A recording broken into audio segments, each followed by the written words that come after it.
Hello everyone. Today I will discuss about Hardy Weinberg principle, जो कि NEET के point of view से बहुत ज़्यादा इंपॉर्टेंट है। तो हार्डी-विमर जो साइंटिस्ट थे उन्होंने क्या बोला था कि फ्रीक्वेंसी जो है वो थ्रू आउट द जनरेशन कभी भी चेंज नहीं होगी। पर ये चीज़ उन्होंने कब बोली थी कि अगर ये 5 फैक्टर्स जो हैं वो नहीं हो रहे हैं, मतलब जीन माइग्रेशन नहीं हो रहा है, जेनेटिक ड्रिफ्ट नहीं हो रही है, म्यूटेशन नहीं हो रहा है, जेनेटिक रिकॉम्बिनेशन नहीं हो रहा है, या फिर नेचुरल सिलेक्शन नहीं हो रहा है, तो उनकी ये चीज़ जो है वो वैलिड होगी। तो जैसे कि समझते हैं जीन माइग्रेशन क्या होता है। अगर मानो जीन फ्लो जो है वो मल्टीपल टाइम्स हो रहा है, बार बार जीन का फ्लो हो रहा है, तो वो क्या कहलाएगा? Gene migration. अगर मानो कि वही जीन फ्लो बाय चांस हो रहा है, ठीक है, तो वो क्या कहलाएगा? Genetic drift.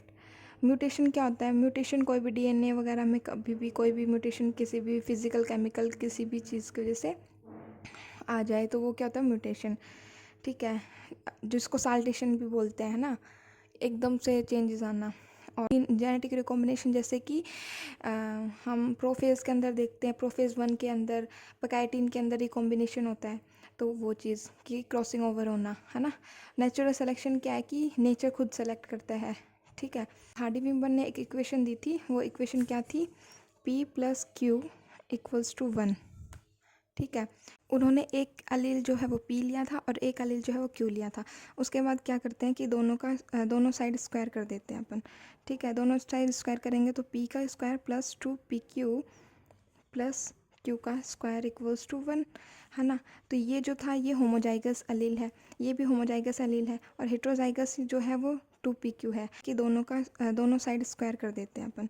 ठीक है, दोनों साइड स्क्वायर करेंगे तो पी का square plus 2PQ plus Q का स्क्वायर इक्वल्स टू 1, है ना। तो ये जो था ये होमोजाइगस अलील है, ये भी होमोजाइगस अलील है, और हेट्रोजाइगस जो है वो 2PQ है। अब क्वेश्चंस किस तरीके के बनते हैं, जैसे कि हमें की वैल्यू दे देंगे कि पी इतना है तो क्यू बताओ, तो हम इस इक्वेशन से निकाल सकते हैं या फिर इस इक्वेशन से निकाल सकते हैं। और एक चीज़ इंपॉर्टेंट है कि अगर अपन को कभी भी हेट्रोजाइगस की फ्रीक्वेंसी के बारे में पूछे तो हमें क्या करना है?